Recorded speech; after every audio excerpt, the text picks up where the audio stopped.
जय हिंद, जय भारत। क्या हाल है आप सभी की? उम्मीद करते हैं सब अच्छे होंगे, सब बढ़िया होंगे, अपने अपने घर पर मौज काट रहे हैं। तो फाइनली यहाँ पर ईरान ने न्यूक्लियर डील को पूरी तरह से टर्मिनेट कर दिया है। भाई इसकी अंदेजा जो है ना पहले से लगाया जा रखा था कि ईरान जो है ना अब इस न्यूक्लियर एग्रीमेंट को यहाँ पर जो है ना पूरा नहीं कर पाएगा और इससे यहाँ पर पीछे हट जाएगा।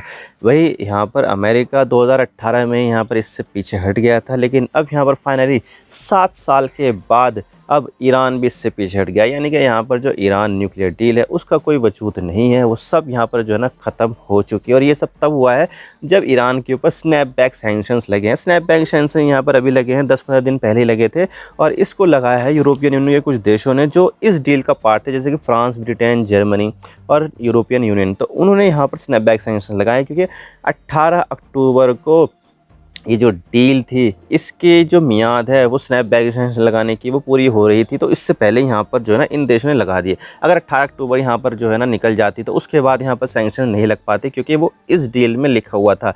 लेकिन यहाँ पर अब इस डील का कोई भी वजूद था नहीं और ईरान को यहाँ पर यह लग रहा था कि ये जो डील है वो गले की हड्डी बन चुकी है, इसको यहाँ पर निकालना ही होगा। तो अब फाइनली यहाँ पर ईरान इस चीज़ से निकल गया है और अब यहाँ पर ये अंदाज़ा लगाया जा रहा है, ये अंदेशा हो रहा है कई सारे दूसरे देशों को कि जो ईरान है वो अपने जो न्यूक्लियर प्रोग्राम है वापस से शुरू कर देगा। अभी रिसेंटली यहाँ पर ईरान का जो न्यूक्लियर प्रोग्राम था उसको काफ़ी ज़्यादा धक्का लगा था जब 12 दिन की जब इजराइल के साथ जंग हुई थी। इजराइल ने यहाँ पर बिना किसी उकसावे के ईरान के ऊपर अटैक कर दिया था और उसके यहाँ पर कई सारे न्यूक्लियर साइट्स को यहाँ पर नुकसान पहुँचाया था। लेकिन यहाँ पर जो डीप अंडरग्राउंड जो न्यूक्लियर साइट्स है उसको वो घंटा भी नुकसान नहीं पहुँचा पा रहा था। तो उसमें यहाँ पर ईरान इजराइल की जो मदद थी वो अमेरिका ने की। इजराइल ने कहा कि भाई हमें यहाँ पर अमेरिका की मदद चाहिए, हमें ज़रूरी चाहिए। तो यहाँ पर अमेरिका तैयार हो गया और उसने यहाँ पर ईरान की न्यूक्लियर साइट को अपने GB-57 जो बम थे, जो डीप पेनिट्रेटिव बम थे, उसको यहाँ पर ड्रॉप करके उनको तबाह कर दिया। अब तबाह हुए हैं या नहीं हुए हैं ये तो भाई यहाँ पर अभी तक इंस्पेक्शन हुआ नहीं है तो पता नहीं चल रहा है। लेकिन यहाँ पर जो 400 किलो का जो यूरेनियम था उसको ईरान ने ठिकाने लगा दिया था और अभी भी यहाँ पर उसके पास यूरेनियम है। अब पता नहीं वो कितना जाएगा, कहाँ जाएगा। और उसकी जो प्योरिटी है वो 60% है। जो न्यूक्लियर वेपन्स होता है उसको बनाने के लिए कम से कम 90% की प्योरिटी चाहिए, जो कोई आसान, जो बहुत ज़्यादा मुश्किल नहीं है। 60% तो बना ली है, उसमें से अब यहाँ पर 30% की प्योरिटी और चाहिए। 90% यहाँ पर अगर बन जाएगा तो उस मटेरियल से आसानी के साथ न्यूक्लियर वेपन्स बनाए जा सकते हैं। और उसके पास 400 किलो से भी ज़्यादा न्यूक्लियर मटेरियल है और उससे लगभग 10 से लेकर 11 न्यूक्लियर बम आसानी के साथ बनाए जा सकते हैं। तो देखा जाए तो अभी भी यहाँ पर ईरान के पास कैपेबिलिटीज़ है उस तरह की और वो यहाँ पर न्यूक्लियर वेपन्स बना सकता है। लेकिन कब बनाएगा अभी तक यहाँ पर ईरान ने इस चीज़ का फ़ैसला नहीं लिया। लेकिन जो फ़ैसला लिया है वो है ईरान न्यूक्लियर डील से पीछे हटना। तो क्यों है यहाँ पर ईरान न्यूक्लियर डील इतनी ज़्यादा ख़ास, क्यों यहाँ पर किया गया था और क्या यहाँ पर अब ईरान न्यूक्लियर वेपन्स बना पाएगा, आज इसके बारे में पूरी डिटेल के साथ बात करते हैं। लेकिन उससे पहले आप चैनल पर नए हो ना, सब्सक्राइब जरूर कर देना। आपकी सब्सक्रिप्शन से हमारे कंटेंट बनाने की मोटिवेशन मिलती है। आप क्या सोचते हो, क्या यहाँ पर ईरान न्यूक्लियर वेपन्स बनाएगा या फिर कोई एक नई डील साइन होगी जिसमें यहाँ पर ईरान के न्यूक्लियर वेपन्स का जो प्रोग्राम है उसको भी जो है ना रिड्यूस किया जा सके? कमेंट सेक्शन में जरूर बताइएगा। तो चलो शुरू कर दो।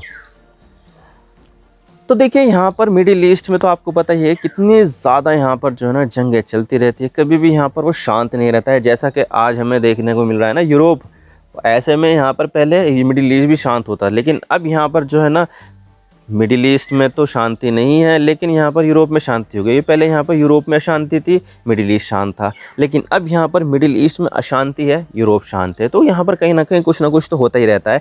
लेकिन यहाँ पर अशांति की शुरुआत कब हुई है? जब से यहाँ पर स्टेट ऑफ इज़राइल यहाँ पर बना है। अब देखें यहाँ पर पहले से इसराइल तो था नहीं, पहले से वहाँ पर फ़लस्तीन था, लेकिन यहाँ पर फ़लस्तीन के ऊपर ब्रिटेन का कंट्रोल था और ब्रिटेन यहाँ पर ये चाहता था कि अपने यहाँ की जो मुसीबत है, हाँ भाई ज्यूज़ को वो मुसीबत ही मानते थे और इसी वजह से वो यूरोप में उनको रहना पसंद नहीं करवाते थे। लेकिन यहाँ पर जब से होलोकॉस्ट हुआ और यहाँ पर जेनोसाइड देखने को मिला, हिटलर ने यहाँ पर चुन चुन के यहूदियों को मारा, तो उसके बाद यहाँ पर जो है ना उनके लिए एक सहानुभूति आ गई कि हमारे रहते हुए यार ऐसा हो गया और हम यहाँ पर कुछ घंटा भी नहीं उखाड़ पाए, तो यहाँ पर कुछ ना कुछ तो इंतजाम करना ही पड़ेगा।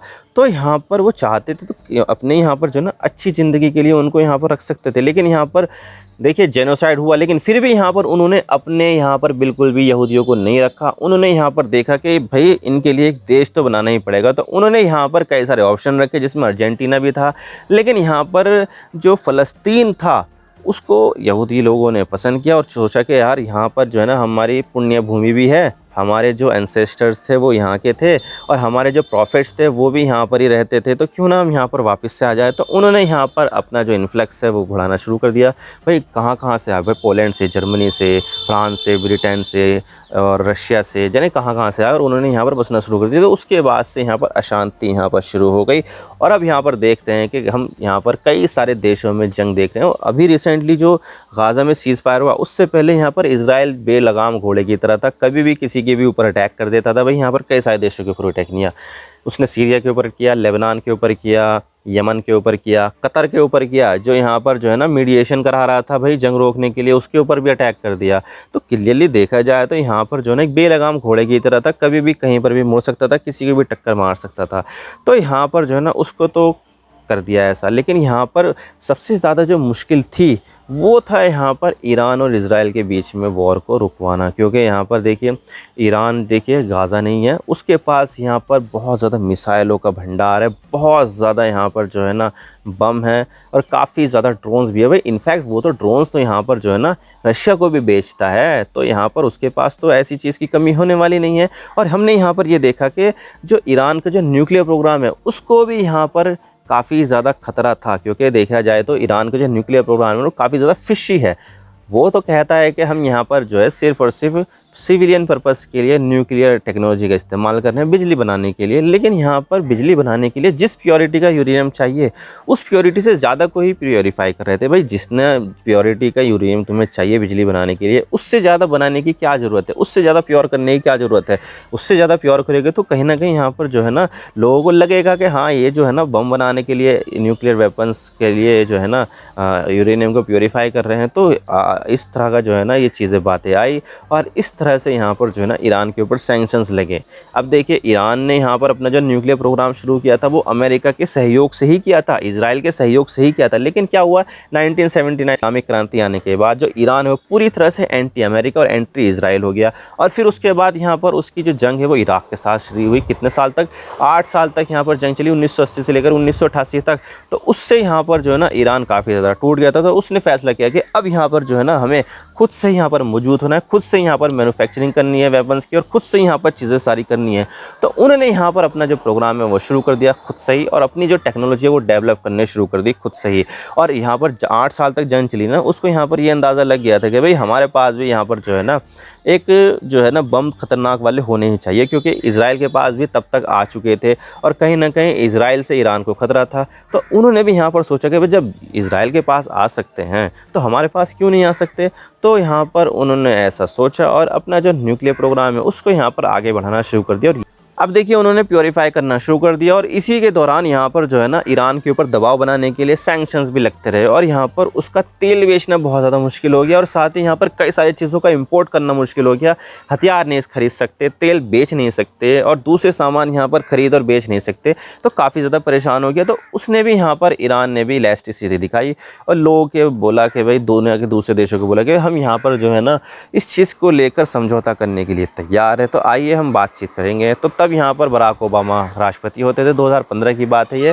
तो तब यहाँ पर उन्होंने एक डील साइन की जिसमें यहाँ पर कई सारी पार्टियाँ, चाइना भी था उसमें, रशिया भी था, जर्मनी था, फ्रांस था, ब्रिटेन था, अमेरिका था और साथ ही यहाँ पर यूरोपियन यूनियन भी था। तो उन्होंने यहाँ पर एक डील बनाई है कि भाई हम तुम्हारे ऊपर से सैंक्शंस हटा देंगे, आप यहाँ पर सामान बेच सकते हो, कंपनी आएगी, एफडीआई भी लेकर आएगी, आप यहाँ पर सामान खरीद भी सकती है, लेकिन उसके बदले में तुम्हें अपने जो न्यूक्लियर प्रोग्राम है उसको यहाँ पर जो है ना रिस्ट्रिक्ट करना पड़ेगा। तो उन्होंने यहाँ पर ऐसा किया और यहाँ पर हमारे सामने आई ईरान न्यूक्लियर डील, जिसमें यहाँ पर ईरान के ऊपर सैंक्शंस हटा दिए गए और उसके बदले में ईरान ने भी यहाँ पर अपना जो न्यूक्लियर प्रोग्राम है उसको यहाँ पर रोक दिया। अब देखिए यहाँ पर ये जो पूरी डील साइन की गई थी वो बराक ओबामा के दौर में की गई थी, लेकिन यहाँ पर जब डोनाल्ड ट्रंप 2017 में जीत कर आते हैं तो वो पूरी तरह से एंटी ईरान और प्रो इजराइल होते हैं। तो वो अपने देश, मतलब कि अपने देश के लिए भाई अपने देश के लिए पता नहीं क्या क्या करेंगे, लेकिन इजराइल के लिए वो सब कुछ करेंगे जो कोई अपने देश के लिए भी नहीं कर पाता है। तो उन्होंने यहाँ पर कई सारे ऐसे फैसले लिए जो इजराइल को तो खुश कर सकते थे लेकिन ईरान को नुकसान पहुँचा सकते। तो उसी में ही था यहाँ पर Iran nuclear deal. Iran nuclear deal से यहाँ पर जो है अमेरिका वो हट गया और उसके ऊपर वापस से सैंक्शंस लग गए। लेकिन फिर भी यहाँ पर ईरान इस डील के अंडर में जो कमिटमेंट था वो पूरी करता रहा। लेकिन जब उसको बर्दाश्त नहीं हुआ तो उसने यहाँ पर क्या किया, कोविड के दौरान यहाँ पर अपनी जो प्योरिटी का जो लेवल था यूरेनियम का उसको यहाँ पर बढ़ाना शुरू कर दिया। पहले 5%, फिर यहाँ पर 15%, 20% और फाइनली यहाँ पर 60% पर। तो उसके दौरान यहाँ पर क्या हुआ कि फिर जो बाइडन आए, जो बाइडन यहाँ पर जो है ना भाई बातचीत करते थे उनसे, यहाँ पर डील को वापस से रिवाइव करने की कोशिश की, लेकिन यहाँ पर उनको इतना मौका ही नहीं मिल पाया और फाइनली यहाँ पर डोनाल्ड ट्रंप वापस आ जाते हैं। डोनाल्ड ट्रंप जब यहाँ पर वापस आते हैं तो तब यहाँ पर जंग हो रही थी इजराइल और गाज़ा के बीच में, वॉर, और वापस से वो आ जाते हैं जीत कर और वो फिर से यहाँ पर प्रो इजराइल बन जाते हैं और साथ ही यहाँ पर इजराइल के लिए वो सब करते हैं जो यहाँ पर एक इजरायली राष्ट्रपति अपने देश के लिए भी नहीं कर पाता। भाई यहाँ पर इजरायली राष्ट्रपति तो छोड़िए, अमेरिका के राष्ट्रपति ज़्यादातर यहाँ पर इजराइल का काम करके देते हैं। तो उन्होंने यहाँ पर फ्री हैंड दे दिया इजराइल को कि भाई जो तुम कर सकते हो वो करो, जो तुम चीज़ करना चाहते हो करो। और इसी वजह से यहाँ पर उसने कई सारे देशों के ऊपर अटैक किया। कतर में अटैक किया, यमन में और सीरिया में, लेबनान में और कतर में, जाने कहाँ कहाँ पर अटैक किया। और इसी के साथ ही यहाँ पर उन्होंने ईरान के ऊपर भी अटैक कर दिया। तो ईरान के ऊपर जो अटैक किया उसके बाद यहाँ पर चीज़ें जो है ना बहुत ज़्यादा मुश्किल हो गई इजराइल के लिए, क्योंकि फिर उससे पीछे हटने का सवाल ही नहीं था। भाई इजराइल के जो इंटरसेप्टर थे वो यहाँ पर ख़त्म हो रहे थे। भाई जो ईरान के ऊपर ईरान जो यहाँ पर मिसाइलें छोड़ रहा था तो उसको यहाँ पर हवा में ही डिस्ट्रॉय करने के लिए उसके पास इंटरसेप्टर मिसाइल होनी चाहिए। लेकिन यहाँ पर 12 दिन के अंदर ही यहाँ पर उसने इतनी ज़्यादा इंटरसेप्टर मिसाइल इस्तेमाल कर ली कि भाई इतनी तेज़ी के साथ तो उसका प्रोडक्शन भी नहीं हो सकता। तो इसके बाद क्या हुआ भाई, जब यहाँ पर उसके इंटरसेप्टर ख़त्म होने लगे तो इजराइल गया अमेरिका के पास गए, भाई देखो यार कुछ ना कुछ इंतजाम करो, हमें यहाँ पर काम भी करना है पूरा का पूरा और साथ ही यहाँ पर जो ना हमें जंग भी रोकनी है। तो उन्होंने यहाँ पर अमेरिका से मदद मांगी, अमेरिका ने यहाँ पर कर दी मदद और ईरान के जो डीप अंडरग्राउंड न्यूक्लियर साइट्स थे उसके ऊपर अटैक कर दिया। अब यहाँ पर कितना अटैक हुआ है और कितनी ज़्यादा deep underground nuclear site Iran के पास मौजूद है इसके बारे में कोई आइडिया नहीं है। लेकिन हाँ, यहाँ पर अब जो है ना ये जो डील थी उससे यहाँ पर जो है ना अब ईरान पीछे हट गया। भाई जो IAEA के जो इंस्पेक्टर्स है उनके यहाँ पर स्ट्रिक्ट कर दिया, भाई तुम नहीं आ सकते यहाँ पर, हम जो मर्जी चाहे वो करेंगे लेकिन तुम्हें यहाँ पर कोई हक नहीं देने के हम। तो उनकी एंट्री को बैन कर दिया।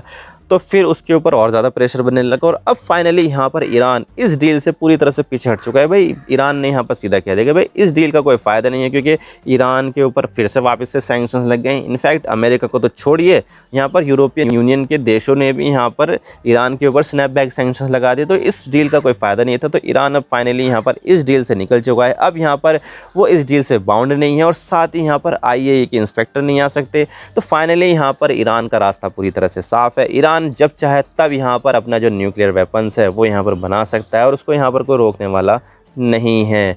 तो अब देखने वाली बात होगी कि ईरान यहाँ पर क्या करता है, क्या यहाँ पर ईरान न्यूक्लियर वेपन्स बनाता है। हालांकि देखा जाए तो जो सुप्रीम लीडर है खुमैनी साहब, उन्होंने तो यहाँ पर फतवा भी दे रखा था कि ये जो है ना इस्लाम के खिलाफ़ है, ये इस्लाम के हिसाब से ये बम नहीं है। लेकिन यहाँ पर वो फतवा बदल भी सकता है, तो वो कभी भी यहाँ पर हुक्म दे सकते हैं कि बना लो न्यूक्लियर वेपन्स, ताकि हम यहाँ पर अपने आप को सुरक्षित महसूस कर सकें। तो आई होप आपको सारी बातें समझ में आ गई किस तरह से यहाँ पर जो डील है उसको उसने रोक रखा था ईरान को, लेकिन अब यहाँ पर ये डील नहीं है। तो अब देखने वाली बात होगी ईरान कब तक न्यूक्लियर वेपन्स बना पाता है, ये तो आने वाला वक्त ही बताएगा। आई होप आपको सारी बातें समझ में आ गई। वीडियो थोड़ा सा ही पसंद आए लाइक जरूर कर देना और चैनल पर नए हो तो चैनल को सब्सक्राइब जरूर कर देना। आपके सब्सक्रिप्शन से हमारे को बनाने की मोटिवेशन मिलती है। Thank you for watching. I really appreciate your time. God bless you all. Now signing off.